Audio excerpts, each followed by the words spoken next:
एक घने जंगल में एक बड़ा सा पेड़ था। उस पेड़ की सबसे ऊंची डाल पर एक कौवा और उसकी पत्नी रहते थे।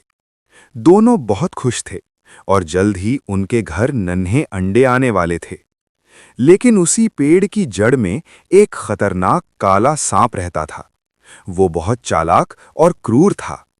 कुछ दिनों बाद जब कौवी ने अंडे दिए तो दोनों बहुत खुश हुए। वे अपने बच्चों का इंतजार करने लगे। एक दिन जब दोनों खाना ढूंढने बाहर गए, तभी पेड़ के नीचे रहने वाला वही काला सांप धीरे धीरे ऊपर चढ़ा। उसकी नजर सीधे कौवे के अंडों पर पड़ी। सांप ने चारों तरफ देखा, कोई नहीं था, और फिर उसने सारे अंडे खा लिए। जब कौवा और कौवी वापस आए तो घोंसला खाली था। कौवी रोने लगी और बोली, हमारे बच्चों को किसने खा लिया? तभी नीचे से सांप की फुफकारने की आवाज आई। कौवे को समझते देर नहीं लगी कि ये सब उसी सांप का काम है। उस दिन से कौवा और सांप के बीच दुश्मनी शुरू हो गई। लेकिन कौवा सोच रहा था, ये सांप बहुत खतरनाक है, इसे हराना आसान नहीं होगा। और यहीं से शुरू हुई एक चालाक बदले की योजना। कौवा और उसकी पत्नी बहुत दुखी थे। हर बार जब वे अंडे देते, वो चालाक सांप उन्हें खा जाता। अब उन्हें समझ आ गया था कि अगर कुछ नहीं किया तो उनके बच्चे कभी पैदा नहीं हो पाएंगे। एक दिन कौवी रोते हुए बोली, क्या हम हमेशा ऐसे ही अपने बच्चों को खोते रहेंगे? कौवा थोड़ी देर चुप रहा, फिर बोला, नहीं, इस बार हम उस सांप को उसकी ही चाल से हराएंगे। लेकिन समस्या ये थी कि सांप बहुत ताकतवर था। सीधे लड़ाई में कौवा उसका कुछ नहीं बिगाड़ सकता था। कौवा सोच में पड़ गया। वो पूरे जंगल में उड़ता रहा और कोई चालाक तरीका ढूंढने लगा। उसी समय वो उड़ते उड़ते एक बड़े तालाब के पास पहुंचा। वहां उसने देखा कि पास ही एक राजा का महल था। हर सुबह राजा की रानी और उसकी दासियां उस तालाब में नहाने आती थीं। नहाते समय वे अपने कीमती हार और गहने किनारे पर रख देती थीं। कौवा ये सब देखकर अचानक मुस्कुराया। उसके दिमाग में एक बहुत ही चालाक योजना आ चुकी थी। वो तुरंत वापस अपने पेड़ पर गया और कौवी से बोला, अब चिंता मत करो, इस बार सांप खुद अपनी मौत बुलाएगा। कौवी हैरान होकर बोली, लेकिन कैसे?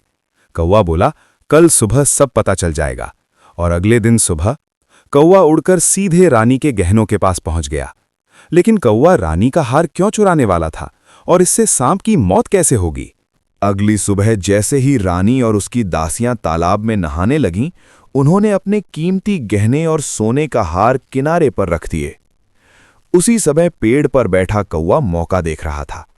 जैसे ही सबका ध्यान तालाब की ओर गया, कौवा तेजी से नीचे आया और रानी का चमकता हुआ सोने का हार अपनी चोंच में उठा लिया।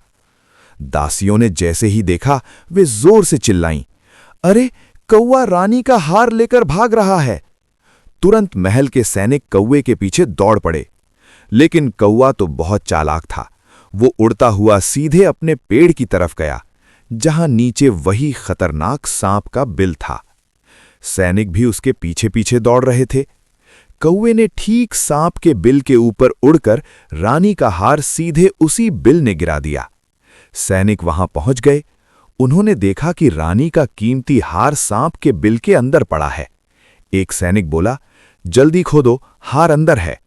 जैसे ही सैनिकों ने बिल खोदना शुरू किया, अंदर से वही खतरनाक काला सांप फुफकारता हुआ बाहर निकला। अब सैनिक और सांप आमने सामने थे। जैसे ही सैनिकों ने बिल खोदा, अचानक अंदर से वो खतरनाक काला सांप जोर से फुफकारता हुआ बाहर निकला। सैनिक घबरा गए, लेकिन उन्होंने तुरंत अपनी लाठियां और भाले उठा लिए। एक सैनिक चिल्लाया, सावधान, ये बहुत खतरनाक सांप है। सांप गुस्से में फन फैलाकर सैनिकों पर हमला करने की कोशिश करने लगा, लेकिन सैनिक भी तैयार थे।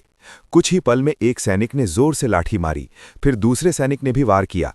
थोड़ी ही देर में सांप बुरी तरह घायल हो गया। आखिरकार सैनिकों ने मिलकर उस खतरनाक सांप को मार गिराया। फिर उन्होंने बिल के अंदर से रानी का सोने का हार निकाल लिया और उसे लेकर महल की ओर वापस चले गए।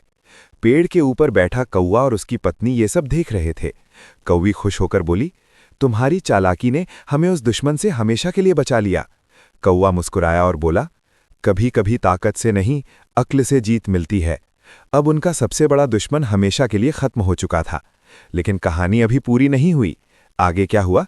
जब कौवी ने फिर से अंडे दिए, क्या इस बार उनके बच्चे सुरक्षित रह पाए? सांप के मरने के बाद अब उस पेड़ के नीचे कोई खतरा नहीं रहा। कौवा और उसकी पत्नी बहुत खुश थे, क्योंकि उनका सबसे बड़ा दुश्मन अब हमेशा के लिए खत्म हो चुका था। कुछ दिनों बाद कौवी ने फिर से अंडे दिए। इस बार दोनों बहुत ध्यान से अपने घोंसले की रक्षा करने लगे। दिन बीतते गए और एक सुबह घोंसले से नन्हे नन्हे चूजों की आवाज आने लगी। अंडों से छोटे छोटे कौवे के बच्चे निकल आए थे। कौवी की आंखों में खुशी के आंसू आ गए। वो बोली, अगर तुमने वो चालाक योजना नहीं बनाई होती तो शायद हम अपने बच्चों को कभी नहीं देख पाते। कौवा मुस्कुराकर बोला, मुश्किल समय में घबराना नहीं चाहिए। अगर दिमाग से काम लिया जाए तो बड़ी से बड़ी समस्या का हल निकल सकता है। अब कौवा और उसकी पत्नी अपने नन्हे बच्चों के साथ खुशी खुशी रहने लगे। दोस्तों, कौवा और सांप की ये कहानी हमें सिखाती है कि ताकत से नहीं बल्कि बुद्धि और समझदारी से बड़ी समस्या को हराया जा सकता है। अगर आपको ये पंचतंत्र की रोचक कहानी पसंद आई हो तो वीडियो को लाइक करें, चैनल को सब्सक्राइब करें और ऐसी ही दिलचस्प और सीख देने वाली कहानियां देखने के लिए हमारे साथ जुड़े रहें। हम मिलेंगे अगली एक नई और रोमांचक कहानी के साथ। धन्यवाद।